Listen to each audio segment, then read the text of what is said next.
Should Pete Rose and Shoeless Joe Jackson be elected into the Hall of Fame? Let's talk about it.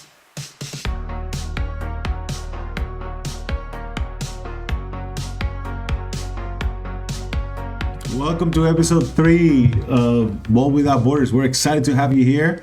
I'm Javi, and this is my son Diego. Excited to be here, and thank you for the support, and thank you for the comments. Thank you for your engagement. We're very excited to be here. Again, this is a labor of love for both of us, and we were going to go and talk about Pool B. About the World Baseball Classic, but a couple of news came out, this week, and several of you asked us to discuss them. So that's what we are. The first topic is going to be the lifetime ban that was lifted by Rob Manfred in the MLB, that involves every player that had a lifetime ban, including That had been deceased, including Pete Rose and Shoeless Joe Jackson. Amongst many others. Shoeless Joe Jackson's teammates were also taken away from that ban. Yeah. So it's a lot of players. I mean, the front headlines are definitely Pete Rose and Shoeless Joe Jackson, but it's also a litany of a lot of players that got that ban lifted. I think there's like 16 people altogether that were part of that ban lift. Yeah. So big move from the commissioner. I mean, controversial to say the least. Let me start by really making a distinction as to what actually happened. Okay, because a lot of people think, there's a lot of misunderstanding as to what happened. Okay, first of all, the MLB and the Baseball Hall of Fame are two separate entities. They're two separate entities. The Hall of Fame is a separate entity that certainly, has to do with the MLB, but it's not part of the MLB. It has its own rules, its own ways of doing things, and they are not bound by the MLB. The MLB, what Rob Manfred said, and this is a very, important distinction. So what happened was, he said he redefined what lifetime ban meant. So what he says is that in the past, lifetime equated permanent, forever, right? What he's saying is, once somebody has passed, once somebody has died, right, they can no longer tarnish the game anymore. They have no probability of tarnishing it anymore. So once they pass, that lifetime ban is lifted, so they get to be reinstated into eligibility, into the MLB, which in turn makes them quote unquote eligible to be considered for the Hall of Fame. Yeah. Right now, the Hall of Fame, the Baseball Hall of Fame, is very unique amongst all the other Hall of Fames. It's one of the things I love about baseball. Yeah. I think baseball, hands down, in all sports, has the best Hall of Fame based on selective wise. I mean, you look at other sports like NBA, NFL, everybody gets in. But baseball's a lot more selective. Sometimes I would argue too selective. Too selective. I agree with you. I mean, I think that makes the Hall of Famers even greater. You know what I'm saying? It makes them have even more prestige, and it just makes it more exciting to see who's going to get it. For sure. People don't really know. Yeah, not everybody gets in. Not everybody gets in. And honestly, that's the way it should be, right? No, that's the way it should be. For sure. And they have several committees, and they have the original way of doing things, and then they have other committees. The fact is, right here, right now, right, what's going to happen is, amongst all those other 16 people, but the two that are the most important, that most talked about, are Pete Rose and Shoeless Joe Jackson. Those two are going to be able to be considered to enter into the Hall of Fame in 2027. It's not even this year. It's not next year. It's in 2027. For sure. Why? Because the next committee that they belong to, that they will be considered under, would be players that played before the 1980 era. Okay, and that certainly includes Pete Rose and Shoeless Joe Jackson. Okay, so that's when they only meet every 2 years. Okay, so that doesn't mean they're gonna get integrated. Now, should Shoeless Joe Jackson and Pete Rose be part of the Hall of Fame? Let me ask you a question. What do you think? So let's break it down player by player. Let's talk about Pete Rose first. Obviously, you guys know he is the all-time hits leader All-time doubles, triple, you name it, he's up there. All-time wins, great player. I will get into my deeper reasons why I feel this way, but I don't think he should be elected into the Hall of Fame. I do not think that. Why is that? Tell me. Let me tell you why I don't think Pete Rose should be in the Hall of Fame. Okay. Tell me. First thing, it took him 15 years after he finally got caught with this whole scandal to finally admit that he did gamble.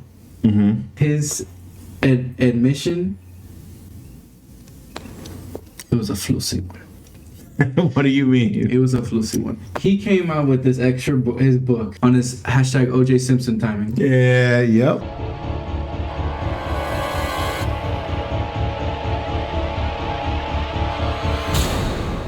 Yeah. To make some extra cash. Let me make some money. Exactly. With my confession. Okay, yeah. I bet. And another point I want to bring up is that if he would have, number one, admitted it, but also let's bring another player, Mickey Mantle. When he was retiring, he told the world about his problem with alcoholism. And how that affected his relationship with his family. And he went on a tour around different cities, speaking to people about how this is bad, how this affects. If Pete Rose, number one, admitted it early, number two, did something like that, where he told other people, hey, gambling ruins lives, gambling's dangerous, blah, blah, blah. Yeah. But in his freaking fluky book, he goes, I live in Las Vegas, I still sports bet, I'm not going to stop. And other than that, I mean, and also there's also people in the Hall of Fame that aren't saints, no. For sure. But Pete Rose is not. Take away the gambling, he's still not a great person. I mean, there's been multiple allegations of him doing wrongdoings. You know, it's not a great. And I'm glad you bring that up because that's a big differentiator between the Baseball Hall of Fame and every other Hall of Fame. Every other Hall of Fame is about what did you do on the court, what did you do on the field, what you do. The Baseball Hall of Fame has, okay, yes, what did you do on the field, but it also has integrity standards, and that's where Pete Rose and Shoeless Joe Jackson fell short, right? And that's why they were banned, and that's why they happened, right?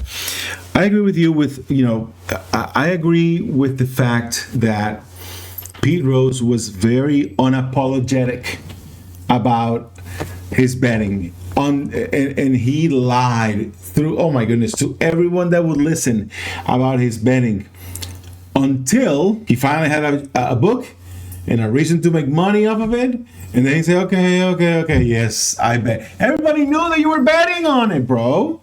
This was no surprise. Everybody knew it. You finally admitted it. The main problem that I have, besides the fact that he lied through his teeth and then he was very unapologetic about it, was also the fact that there's evidence that he bet against his own team. So in occasion when he was managing it, so it wasn't. That's another thing I want to bring up. It wasn't just the case that he was just betting. He was betting as a player and also as a manager. Yeah, I mean, particularly as a manager, because most of the allegations were when he was a manager. But come on, if you did it as a manager, you did it as a player too. As a manager, I mean, I feel like that is even worse, to be honest, because you know this reliever needs another day. You know this reliever doesn't have his best stuff, but like, hey, let's bring in this reliever. Let's put this batter up when you know that they're not best in that situation. I think betting as a manager you have control. Yeah, it makes it even worse. Yeah, it makes it even worse. A player's a player. You're only one person. It makes it even worse, and then you bring in, for instance, you compare that or contrast that with the Shoeless Joe Jackson era, the Shoeless Joe Jackson issue, right? Shoeless Joe Jackson. Yes. Before we get there. So do you agree with me? He shouldn't be in the Hall of Fame. Let me backtrack. Let's finish with Pete Rose. Okay. Here's the facts. Here's the facts about Pete Rose. The reality is, you cannot write baseball's history without Pete Rose being part of the name. Being part of baseball history. There is no way. That's true. There's no way. All-time hits leader. All-time, Charlie Hustle. right? I mean, let me go back. 1979, because I don't remember. I was born in 1974. I don't remember Pete Rose. Damn. I don't remember Pete Rose as a Cincinnati Reds player. I remember Pete Rose as a Phillies player. Okay, 1979. He had already had 3,000 hits. He had surpassed 3,000 hits, which everyone knows. Everyone knows that 3,000 hits. Mr. 3000. Watch that movie too. It's measured. It's Hall of Fame worthy numbers. So and he came to the Phillies with the highest amount of money contract wise in the history of the MLB at that time. Everybody would have been okay with him coasting. Coasting. No, listen. If he had, he would still walk into the Hall. No, listen. That's what I mean. But if he would have taken that, just say, okay, I'm going to take that contract and just cash his checks. That's not what happened. That's not what happened. He had over 200 hits in the first 2 or 3 seasons after he got into with the Phillies. He got them their first World Series championship. He was part of that team in the World Series. During the World Series, he hit over 300. He was Charlie Hustle all the way through, and that's what's sad about Pete Rose. Because Pete Rose, you cannot write baseball history without that name. So, does he belong in the Hall of Fame? For me, he does. He belongs in the Hall of Fame. But he belongs in the Hall of Fame now. Not before. Now. Because, as Rob Manfred said, because now he passed, he can no longer tarnish the game. He has no possibility of no longer tarnishing the game. And that to me, you have to remember, it was Pete Rose's family that initiated this. They came to Rob Manfred and said, hey, listen, could you please reinstate Pete Rose? And that's what initiated this whole thing. Pete Rose did not live to see his name being proclaimed to the Hall of Fame. He died not being in the Hall of Fame. But I'm telling you, you cannot write, this is my opinion, you cannot write baseball history without Pete Rose. And for him to, he's much more than a footnote into the history of baseball, you know? He tarnished his own reputation. No one else was responsible for what happened but Pete Rose. No, for sure.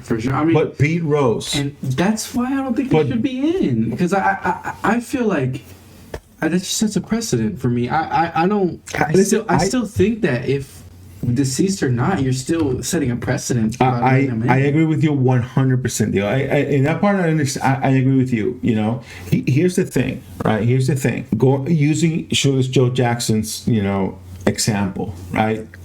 He knew what for the longest time. What was the biggest to this day? What is the biggest sin in baseball? What is the biggest sin in baseball? Betting on baseball while you're a player or you're part of the team or you're a coach or whatever the case may be. Betting. You know it. He knew it. And yet he still did it, right? Shoeless Joe Jackson and the 8-man out people had, paid hell for it. And Shoeless Joe Jackson, let me tell you, he wasn't any saint. Okay? I'm looking at people that think, there's a lot of sympathy for Shoeless Joe Jackson, particularly it has to do with the 8-Man Out film. It had to do with, with how he lived his life. It had to do with how he performed during that World Series, which he performed tremendously. In that 1919 World Series, he had a 375 average, right? He had 1 home run, 12 runs batted in, 6 runs scored, 5 doubles, 3 triples, and 0 errors. He had 0 errors in 30 chances, recording 17 putouts and 13 assists. 7 putouts. Playing in the up. I mean, come on.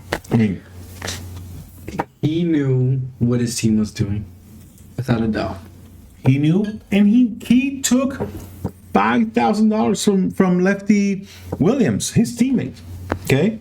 So he wasn't an idiot. I mean, and remember, you and I, we had the opportunity to go and visit the Shoeless Joe Jackson Museum and house in Greenville, South Carolina.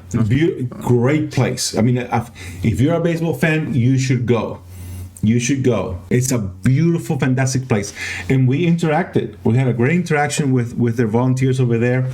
And they were the first to say, listen, he took money. He took $5,000. Wait, $5,000 at that time. It's like so. And there were several mitigating factors, right? Number one, he did not play as if he was throwing it. That number one. Number two, there were questions about whether he really understood what was going on. Number three, and there's another part, right? Baseball back in the day, at that time, it was murky. It was murky. And it wasn't just about the players. Yeah. It was also about the owners. Mm-hmm. It was also about, other people, right? Coaches, owners being involved and moving things and making money, not because of the way they were doing, or managing. It's because making money elsewhere. This was probably the first time that was documented at the player level, and they got caught. Okay, but this wasn't necessarily uncommon, and that's why Shoeless Joe Jackson is much more of a sympathetic figure, right? And he lived his life. He got acquitted. There was a trial. He got acquitted, of all charges, right? But he also lived his life denying what happened. Did he change his story? He did. Were there times when he said, this happened and then changed his story to, yes, it happened. But the fact is, to me, that when he came to the field, to his performance on the field, he outperformed everyone else. Great. I mean, and one thing I want to bring into this conversation, not to draw too much sympathy into Shoeless Joe Jackson, but he was illiterate. Yes. He was illiterate. Now, he still took out the money, so he knew how to take out money. Yeah. But I think there's a good chance that he did not know 100% what was going on. But at that time, $5,000, I wish we could do the conversion on today's money. $5,000, that's a lot of money. So he was definitely involved heavily. But I feel like this is another. I feel like this is very similar to Altuve on the Astros. In what sense? In the 2017 run. Talk to me. What do you mean? Talk to me. No, this breaks my heart to say, because I know you go to school there. Mm-hmm. But he was definitely involved in the trash can banging. Okay. Blah, blah, blah. A lot of other teammates. Let's talk about that. Josh Reddick. I mean, you see the numbers home and away. Jose Altuve, he denied that he was. He knew what was going on, mm-hmm. but he denied to use it, and all his teammates back him up, saying that he did not use any of the trash. I feel like, in some sense, he's kind of similar to Shoeless Joe Jackson's situation. Well, that's deep. Let's see. Altuve had a hell of a World Series. You remember that game in the ALCS? This is another World Series, but ALCS where he hit the home run against Chapman. Mm-hmm. All those moments, Altuve carried that team, and so his performance didn't show like his home and away splits weren't nearly as bad as other players. Mm-hmm. As your Josh Reddicks and your other role players that were really excelling at home. Mm-hmm. But I think that this situation is similar to that, and so looking at that, what do you take into Jose Altuve's legacy? Do you think that 2017 run hinders him? No, and I'll tell you why. Because that's game. I mean, and listen, this is a very tough discussion, right? It's a very different. It's a lot of layers to that discussion, right? But the fact of the matter is, and even though I disagree with the way the Astros did it, they are not the only ones doing it. People are still doing it. They're still doing it. It's gamesmanship. Look, there's been videos posted of somebody on second base relaying the signs from the pitcher back to the hitter. Come on, guys. That's stuff that's done. And that's been forever. That's been forever. Now, betting and getting paid to throw games, that is, to me, unacceptable. That's the number one thing. Unacceptable. What happened with Shoeless Joe Jackson is that he, even though he took the money, and he did it, he took the money, he played his butt off. He played his butt off. I'm above reproach. Okay? When you go to Pete Rose, you cannot deny that he gave it 1,000% on the field every time. Every time. And that's the truth. That's the truth. No. There's no. Charlie Hustle was Charlie Hustle. There is no doubt that he gave 100%. No, not 100%. 1,000% all the time. All the time. There's no doubt about it. There's no doubt about it. Now, am I happy with him for being a butthole about and denying all this stuff that he did for so long and lying and all that kind of stuff and being listen, I wouldn't be friends with him. No. I wouldn't want him to be in my family. I wouldn't want him to be in my circle of friends. Absolutely not. Absolutely not. You cannot write baseball history without him. That's the truth. And now, so I think. Listen, now, I've seen this idea floated. Let me.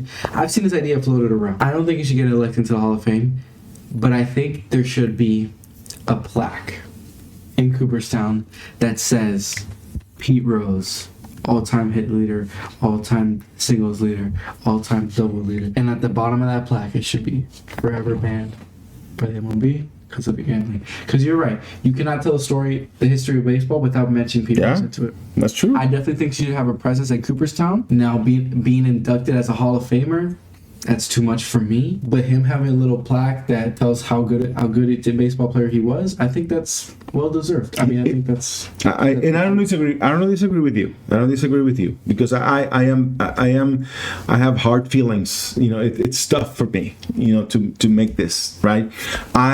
I can tell you this. I would have not voted for him if I had a vote for him to get on the Hall of Fame. I would not have voted for him while he was alive because I did not think that he was apologetic enough, that he felt that enough to the point that made him a sympathetic figure. As good a player as he was. Even in the old days, he was doing commercials about, you know. So to me, that's the point, right? I do have the sentimentality portion about baseball in me is the one that's saying, hey, listen, his records are his records. You know, his play is his play. I mean, he does belong. His history belongs in the Hall of Fame. You know, so that's me. Now, I would say this is one thing that we haven't discussed. We're talking about what's going to happen. Do you think? I'm going to ask you this question because this is just us talking. But he's now available to be considered in that 2027. I think. Do you think that committee is gonna get him in the Hall of Fame on the first ballot, on the first time that they have the opportunity to do so? I think that Rob Manfred's voice carries a lot of weight in the committee, but he needs 12 out of 16 voters. That's a pretty hefty majority. It's not even the first ballot. Remember, it's a committee. I think eventually he'll get in. So it could be 2 or 3. I think eventually. And remember, it's every 2 years that he's going to be considered. It's not going to be every year, right? So I think eventually get in first. I don't know. Listen, there was a survey done. But most of that committee is more, 60, 70-year-olds. So it's like they're probably going to be against. Yeah. I mean, that's just me saying, right? And let me tell you something. There was a survey done amongst MLB fans. We haven't even touched on this, but most MLB fans would be okay with people in the steroids era that were confirmed to be steroid users to enter into the Hall of Fame even before Pete Rose enters into the Hall of Fame. I agree. So, I agree. And I don't agree with that. Because I don't agree. It goes back to the gamesmanship of the 2017 whatever. At that time, everyone was doing it. I mean, it's again, was it right?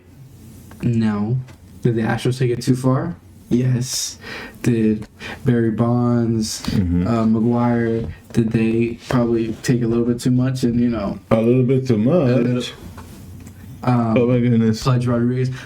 Did they take a little too much? Yes. But everybody was doing it. I understand that, but the point Sammy is Sosa turned white. Side effect. Side effect. Side effect. Side effect. The point is that, you know, MLB fans are more willing to pardon zero users than a gambler. I think gambling takes a and Shoeless Joe Jackson, when you compare in a vacuum, right? When you compare Shoeless Joe Jackson versus Pete Rose, Shoeless Joe Jackson looks a little better. I think so too. A lot better than Pete Rose did. Right? And that's the bottom line. Yeah. So I think, in my opinion, I think Shoeless Joe Jackson is going to enter the Hall of Fame before Pete Rose does. I think he eventually will get in. It's probably going to take more than two rounds of voting. Okay. But I think he will eventually get in. That's just me saying. All right. What do you think? I think the same. I think Shoeless Jackson gets in first ballot for me. And I think that I think second ballot is good. Second? For Pete Rose. Okay. So, yeah.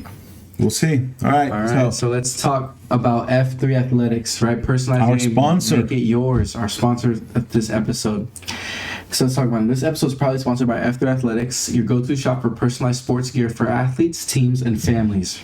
With over 16 years of crafting experience in the Etsy store, ranked in the 9th percentile of Etsy, F3 Athletics specializes in high-quality personalized items. Check them out on Etsy or their website, www.f3athletics.com, and use code BWB for 10% off. 10% off, baby.